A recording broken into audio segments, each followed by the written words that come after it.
أهلا أهلا يا حلوين، عاملين ايه؟ يا رب تكونوا بألف خير. وحشتوني قوي قوي قوي قوي قوي بجد. طبعا في فترة غياب عنكم كبيرة قوي. ولكن طبعا أنا والله بجد ما كنتش عايزة أطلع وأصور في الظروف دي. بس يعني أنا قلت التصوير بتاعي ولا إني ما اتكلمش ولا إني أفضل بتفرج على فيديوز، يعني المجازر اللي بتحصل دي اتفرج عليها واسكت. فقلت لا، انا هصور عادي وهطلع كمان من الاكتئاب، لان انا كنت بجد والله في حالة اكتئاب فظيعة.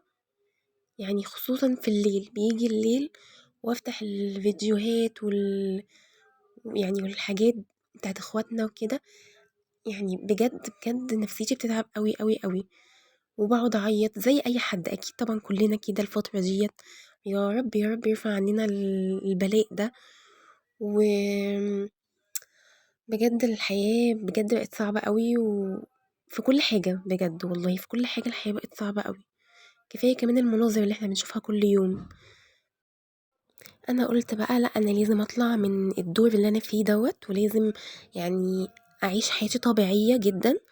لان هم فيهم ناس كمان هم ذات نفسهم بيعيشوا حياتهم طبيعية جدا. فقلت لأ، يعني خلاص أنا مش هاتفرج على الفيديوهات. يعني باحاول على قد ما أقدر أتخطى الفيديوهات وأتخطى كل الحاجات ديّة، وما اتفرجش عليها بجد تاني، عشان أعصابي تعبت، أو حتى أريّح شوية يعني أفصل شوية. بس أنا آسفة إن أنا بدأت لكم الفيديو كده بطاقة مش إيجابية. طبعًا أنتم كلكم أساسًا عارفين اللي أنا باقوله، حاسين باللي أنا باقوله. آمم، بس إحنا يا جماعة دلوقتي عايزين نخلّي الفيديو بتاعنا حلو شوية. عايزين نقول يا رب. احنا يعني مش هنقول غير يا رب انصرهم. زي ما انتم شايفين كده طريقة النسكافيه اللي انا عملتها في الاول. انا يا جماعة بعملها دي بتكفي فرد واحد، اللي هو كان باكل نسكافيه. واسفة طبعا انا عارفة اللي هو من المقاطعة، ولكن انا يعني كان عندي كذا كيس كنت جايباه، وبعمله بالاسبوع، يعني بيكفيني الاسبوع لاني انا اللي بشربه. ولما محمد بيكون موجود بعمله بعمل كيسين، بضاعف الكمية، بيكفوني الكيسين في الاسبوع. تمام. طبعا هو الكيس ب16 جنيه، فما تجيبوش طبعا. دلوقتي في نسكافيه سايب او عالي، او اللي هو الي كافيه، او كمان ابو عوف عامل نسكافيه سايب، انا عايزه اجيب منه لان ده اخر حاجه عندي يعني. وبعدين فطرت فطار. انا بحاول الايام ديت على قد ما اقدر ان انا ابقى صحيه شويه. بحاول ابعد عن العيش، بحاول ابعد عن كمان النشويات البسيطه. بحاول اخد نشويات معقده شويه، علشان انا بمر بظروف صحيه مش كويسه. الحمد لله طبعا على كل شيء. بس يا جماعة صحتنا ليها علينا حق والله.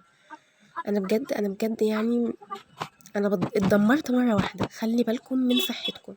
صحتكم بتبقى في النازل، وبنقولوا يا جماعة ونطنشوا ونكبروا. لا لا لا لا لا، بجد لازم نخلي بالنا من أكلنا، نخلي بالنا من نفسنا. لو حاجة بسيطة فينا تعبتنا، نجري على الدكتور، نجري نشوف ايه ده، نجري نخلي نفسنا يعني نلحق نفسنا بمعنى أصح. أنا الوقت ضاع مني، ولكن برضو بقول الحمد لله، الحمد لله أنا أحسن من غيري. آم، بحاول على قد ما أقدر، بحاول على قد ما أقدر أمنع النشويات، لكن مش قادرة. فبحاول آكل، يعني أبدل النشويات البسيطة بالنشويات المعقدة زي العيش الأسمر. وأقل في الرز، يعني أقل في الرز كتير. والمكرونة أنا أصلا مليش تقول عليها، فبرضو بحاول آكل منها قليل. بس مش على طول بافطر نشويات. آآ يعني مش على طول بافطر فطار صحّي، ساعات باكل نشويات بس بادخّل فيها عيش أسمر، مش باكل أي عيش أبيض. تمام. دلوقتي أنا ديّة يا جماعة فراخ، صدور فراخ مسكتها قطّعتها وفرمتها في الكبة، حطيت عليها بصل باودر وتوم باودر وجنزبيل باودر، وكمان حطيت عليها ال11 بهار اللي هي بتاعة كنور دي. ال11 بهار كانت عندي وحطيتها، وحطيت عليها سِنّة شطة، وسِنّة اسمها إيه دي، بابريكا. وبدأت أعملها كده بإيدي ومعلقة من الدقيق. تمام. أنا استخدمت هنا الدقيق الأسمر برضه اللي هو الحبة الكاملة. ومسكتها، ما كانش بقى أنا برضه بصراحة مش عندي المكبس اللي هو بتاع البرجر ده.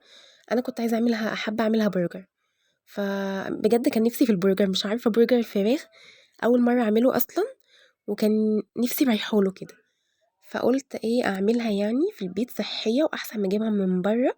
انتوا عارفين طبعا كل الشركات اللي طالعة الأيام ديت بصراحة مش بتبقى قد كده ومش بتعجبني قد كده. دوت اسمه ايه فيجيتار، طبعا هو الفيجيتار مش صحي، بس زي ما قلت لكم انا بحاول اظبط على قد ما اقدر. بعد ما خلصتها كل الكميه كده في المكبس بتاع الغطا يعني اللي انا عاملاه ده، بدات احطها في الفيجيتار. طبعا لو فيجيتار حار هيبقى احلى بكتير.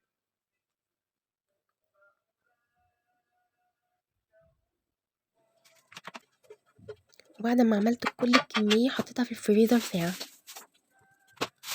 هنا بقى مسكت الصينيه ديت، حطيت في قلبيها زيت، يعني دهنتها كده بالزيت، وحطيت عليها طبعا الزيت اليفضل لو صحي يبقى زيت زيتون، بس انا ما كانش عندي بصراحه زيت زيتون فاستخدمت زيت التموين عادي جدا.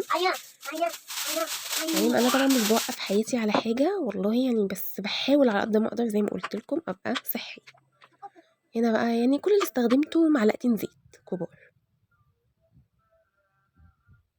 بدات بقى احطها كده، وكمان دخلتها على فرن بقى عالي. يعني البانيه ده طعمه روعه والله العظيم. بصوا بقى العيش يا جماعه اللي انا عملته ده بدقيق الحبه الكامله تحفه والله العظيم، انا ما صدقتش نفسي، خطير. وعلى فكره هعمله لكم، انا عملته اصلا ومصوره وهنزله لكم بكره ان شاء الله. طري حلو ومشبع جدا. يعني انا كنت قلت ايه انا هاخد 2 كايزر، عملته بالسمسم وعملته بالزعتر، حلو قوي قوي قوي خطير. فلا لقيته الرغيف بصراحه تقيل كده، ويعني بجد انا كنت باكله بالعافيه، انا لحد دلوقتي شبعانه، انا ما اكلتش ما اتعشيتش. حطيت في قلبي البانيه وعملته بقى برجر.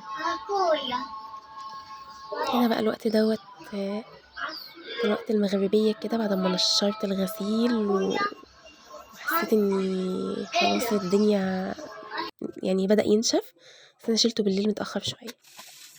الفقرة دي بقى يا جماعة فقرة الدوشة. الفقرة ديت يا جماعة بجد انا بحبها قوي، بحب اتفرج عليها، طبعا مش بحب اعملها، لا انا بحب اتفرج عليها.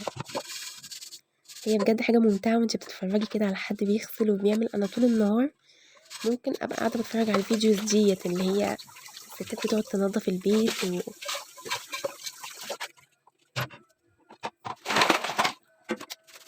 انا هسيبكم بقى مع غسيل المواعين ده، وده كان اخر حاجه، وده كان الروتين بتاعي.